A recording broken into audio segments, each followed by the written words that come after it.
Good morning, friends. It's Noelle with Baker's Backyard Bounty. And today I am going to show you the garden. So we're here beginning of May. We have our first farmer's market coming up on Saturday, and so a couple days. So I thought I would show you all the glorious things you can do with your backyard to garden before we cut the flowers for the market. So we'll just dive right in.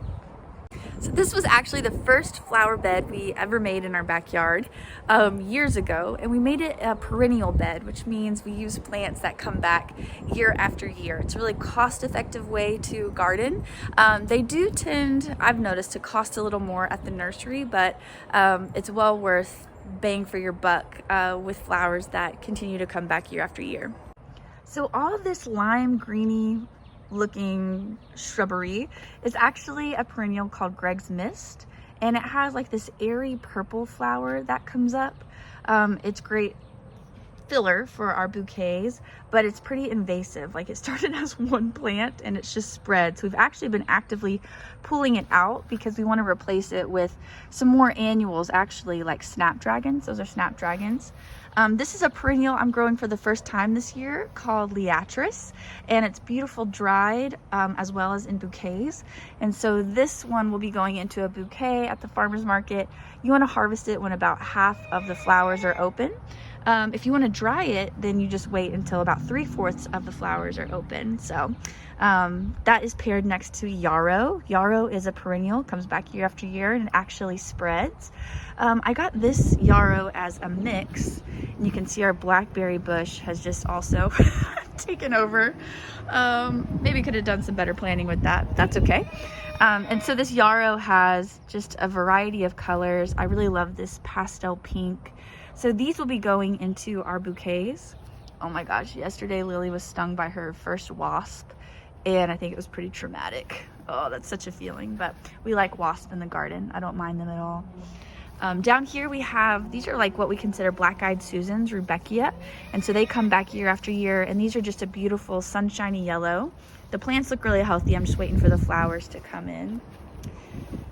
All right, here's some more yarrow over here, and for some reason the ladybugs have loved the yarrow. I found so many ladybugs. These are actually some flowers I brought back from Colorado. I just grabbed some seeds from one of our hikes. We went in October, so everything was looking a little bit dry and gone to seed, so I grabbed some of them, and they're actually pretty, and I've done a trial with them in bouquets and they work. So this will be some just sweet little flowers to add. I planted some lavender recently, so these plants are, you can tell they're just about to take off. But lavender, the bees love it, and it actually does look really pretty in bouquets and dried. So since it's so versatile, I thought I'd pop some back into the garden. But this is how I like to garden. Like, I dream of having a farm, like a flower farm, where I could grow rows and rows and rows of flowers. But I actually think I really enjoy just the wild overlap. Seeing how things progress organically and how they mix and merge, and it just makes me happy. So I always try and have a mix each year, and really when I say each year, I've only done the market 1 year and I've grown flowers for about 3 years now, so I'm still such a noob to the game. But each year I try to stick with things that I know are tried and true, like zinnias, sunflowers, Dahlias usually do pretty good for us, and then add in some new varieties just so that I kind of like continue learning. That is really what this is for me. It's just a way to continue learning and growing as a person and a gardener. So one of the varieties that I added in this year is actually called Stock, and it does better with cooler weather, when it started in the cooler weather. So this is Stock, and it's a really beautiful annual, so it doesn't come back every year. I'll show you this. I like this peachy variety. I also have a cream, and we've had some purples and reds as well. So I have a lot of stock plants in the ground right now. But what's interesting as I'm learning is that stock comes in either like a single petal plant or a double petaled. So these are double petal and they look really fluffy and wonderful. But how you can tell the difference, sorry, there I am. How you can tell the difference is when you put the started plant in the ground The ones that will be double petaled actually start to look sickly, like the leaves turn yellow and it looks like the plant is not getting enough nutrients. But actually, those are the ones you want to keep because it gives you these double petal varieties.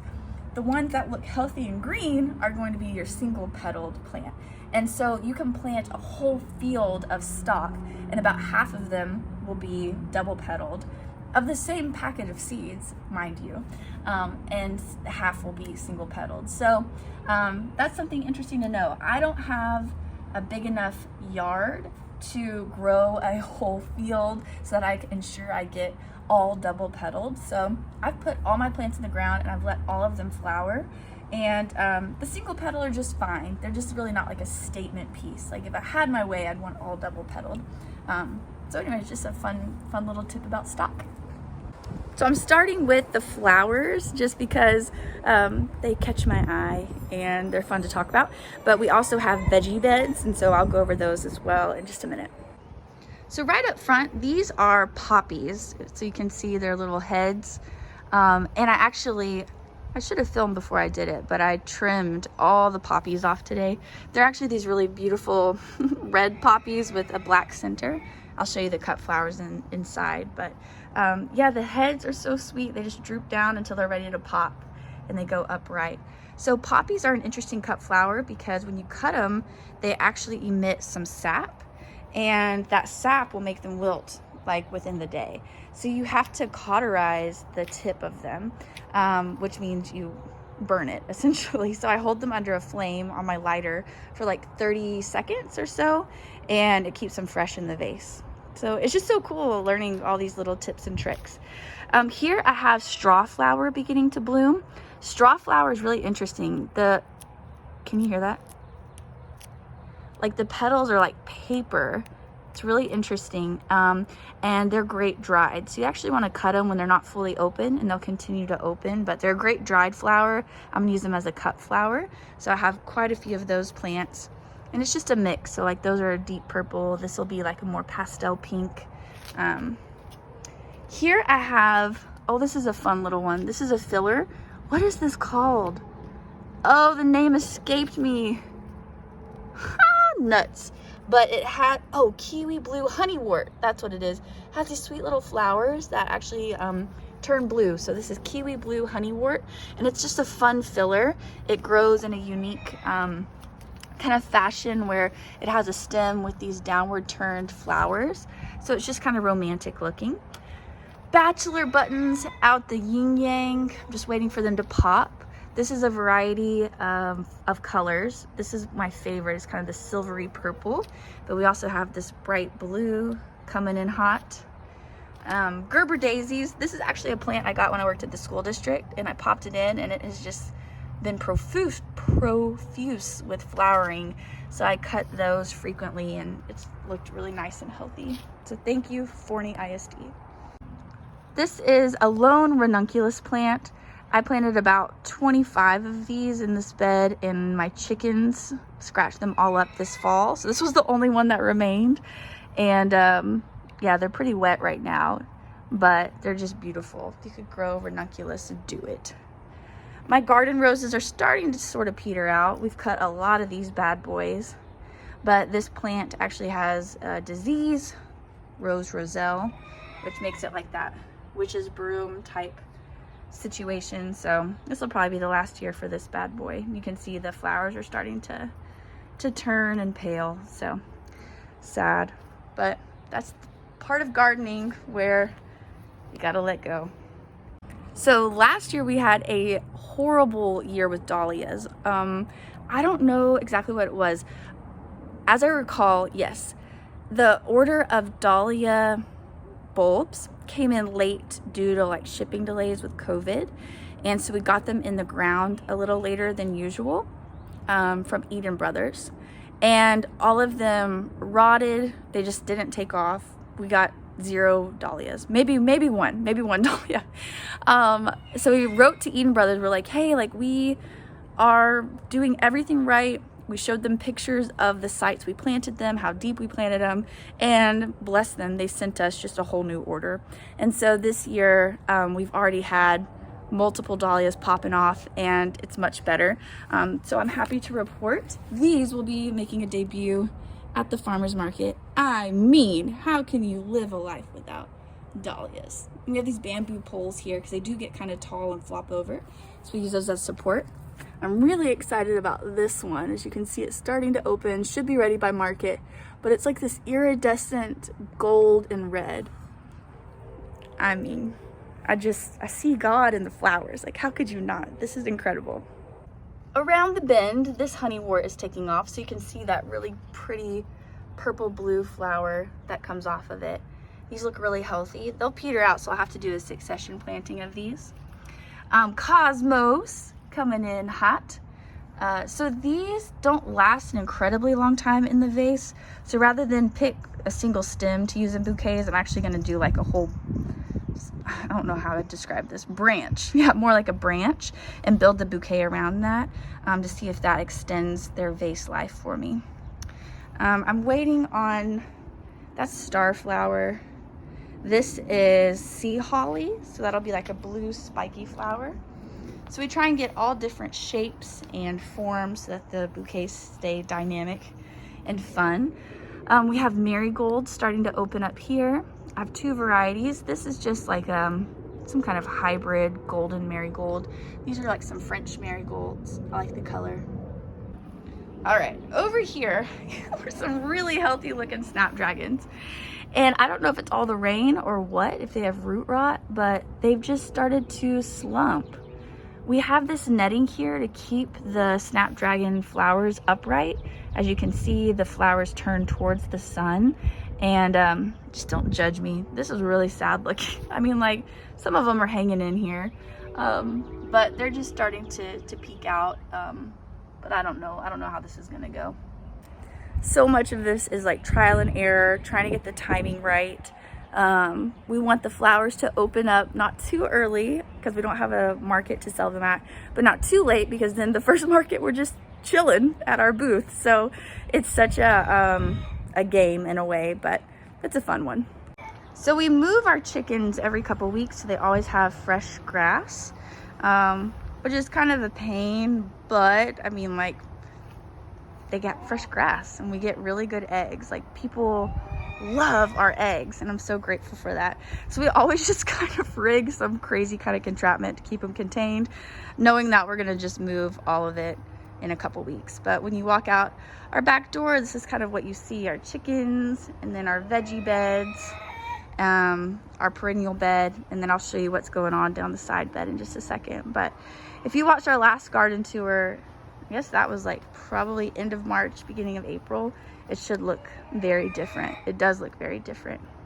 So in our first bed, we have nasturtium. That's these little pretty orange flowers that are edible. We add them into salads. We have chamomile down at the end, tomatoes, carrots, and borage, and marigolds. So we're trying to do more companion planting this year, planting flowers that pests that typically attack tomatoes will go after the nasturtium instead. So we call them like trap plants. And I don't know, so far so good. I planted various varieties of nasturtium. So this is just like a basic Fiesta mix. And then I have this variegated nasturtium, which just anything variegated has my heart, because look at that, like how beautiful. So we planted those next to our tomatoes. In terms of trellising, we have these hoops here to put shade cloth on top in the summer when it gets way too hot. That has really stunted our tomato growth, the extreme heat we get here in Texas.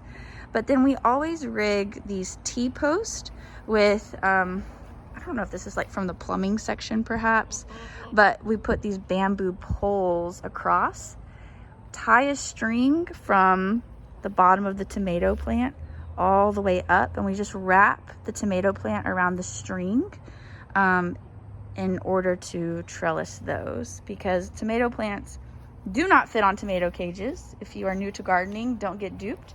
Tomato cages are great for peppers, but not so much for tomatoes, because with these varieties, they're indeterminate, meaning they'll just grow and grow and grow and grow, and they can get up to like 10 to 12 foot tall. So we always have wild tomatoes by the end of the season.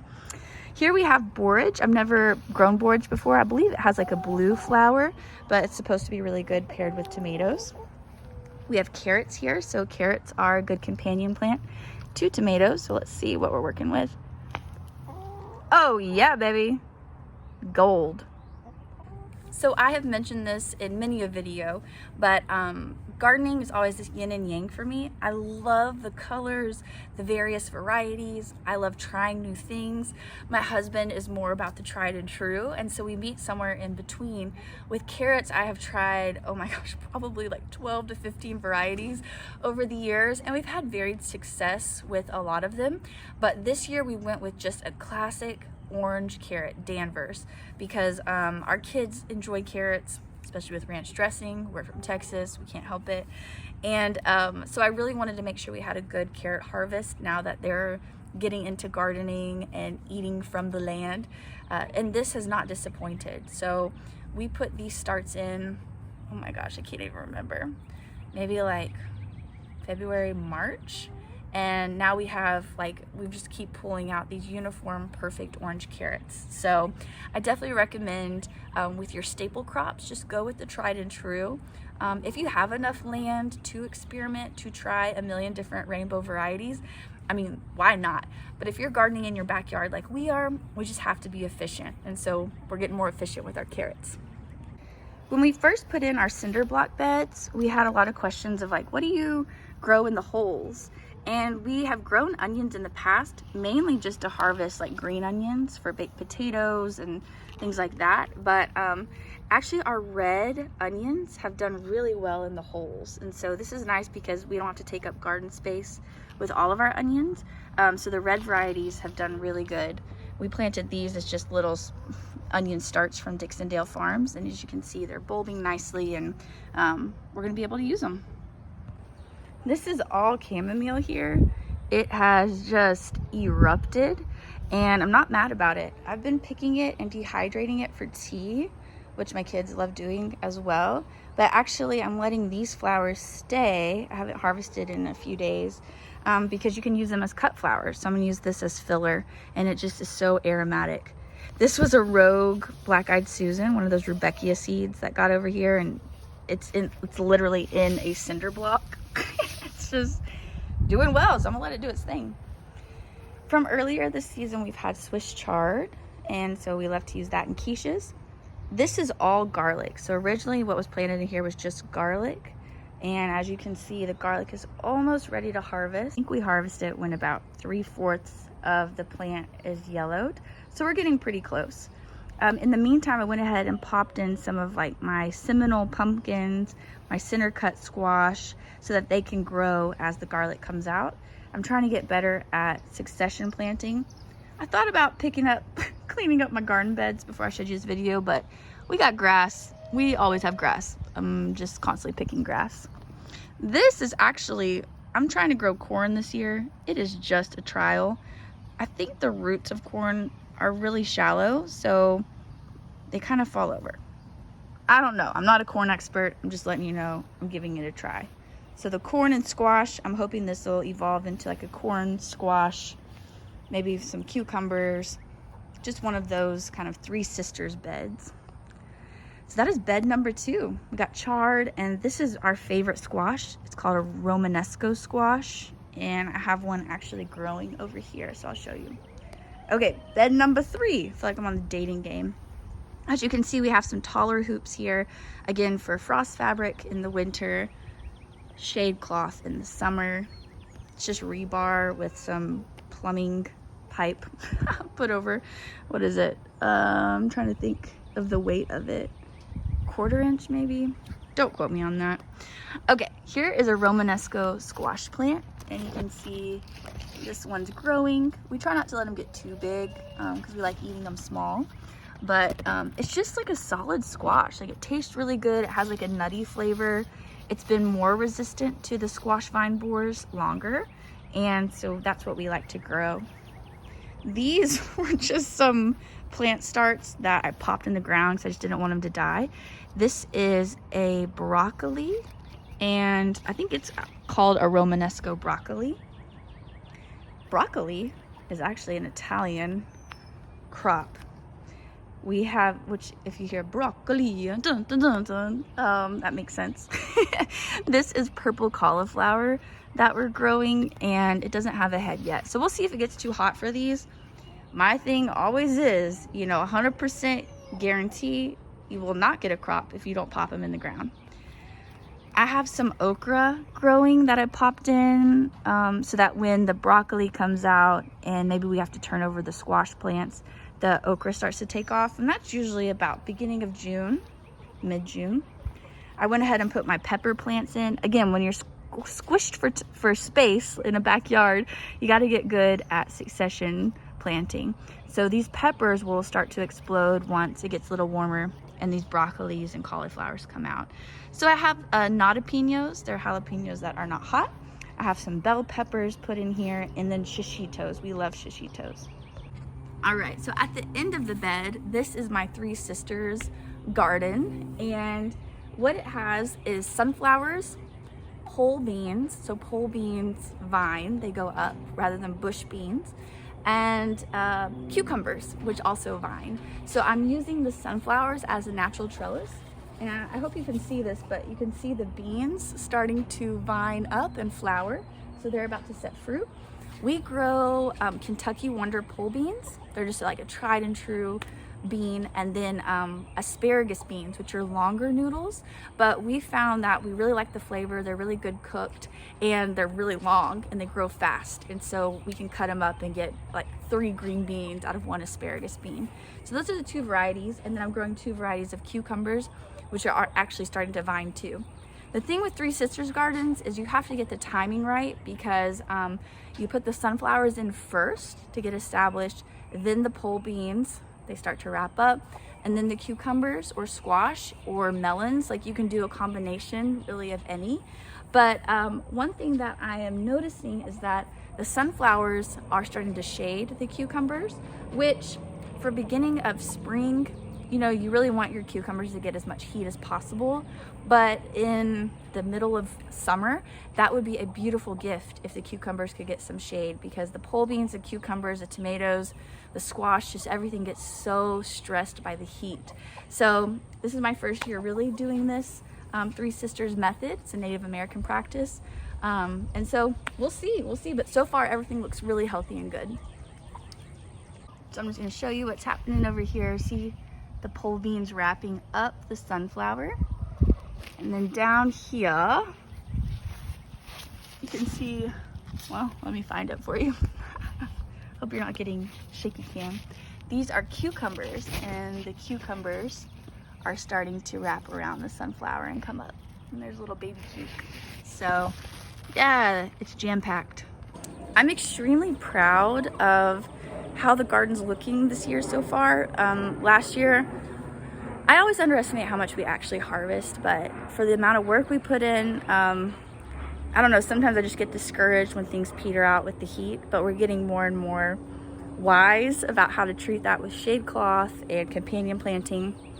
But actually this year, I feel like all our efforts in amending our soil and building compost, using worms, all of that is paying off, because these plants that we put in have just really exploded and they look so healthy. And so that is encouraging to me, that all those kitchen scraps, all that time Reed puts in flipping the compost. We've even started composting cotton clothing, and so like t-shirts and things like that. And what's interesting is if there's anything synthetic left in the shirt, then, or the sock, then that doesn't break down, and we just pull that out. It's almost like a webbing of the shirt. It's really weird. I should have taken a picture of the last one we pulled out. But it just feels so good to know we're creating this closed loop system where we're actually creating our own soil amendments and not having to buy them all. On the side garden, I planted snap peas, and those have just grown and grown and grown, and they taste really delicious. I've actually been freezing a lot of them because we have so many. Could eat them with hummus, ranch, of course, yeehaw, but freezing them for stir fries. So we have them all down this side of the gate. These I just planted right in the grass, so as you can see, they're not as tall, but they are producing. Sorry, I've got a snap pea in my mouth. And these actually are a beautiful purple color. this whole side bed was full of onions. We had a lot of onions rot this year. You can kind of see some remnants of the rot here. And then some of them produced, but we think the rot was because we actually mulched with hay and think it might have stayed too damp. So down here we have less hay going on, and as you can see, these onions are coming in hot. These are onion scapes. I always just cut them so that the plant doesn't put any energy into the flower of the onion, but into the bulb. And some of these are looking pretty ready to harvest, so they're bulbing nicely. Obviously, we have not weeded over here in quite a while. It's hard to keep up, but we are getting onions. What is so cool to me is we harvested so many onions last season, so around like May, June, and we pickled some, we ate a lot of them fresh, but then we dehydrated a lot of them, and so I actually am still eating onions. Sorry, my phone keeps cutting out, so I'm gonna have to wrap this up due to storage, but I'm still eating dehydrated onions, so that's pretty cool to me. So we'll harvest these soon.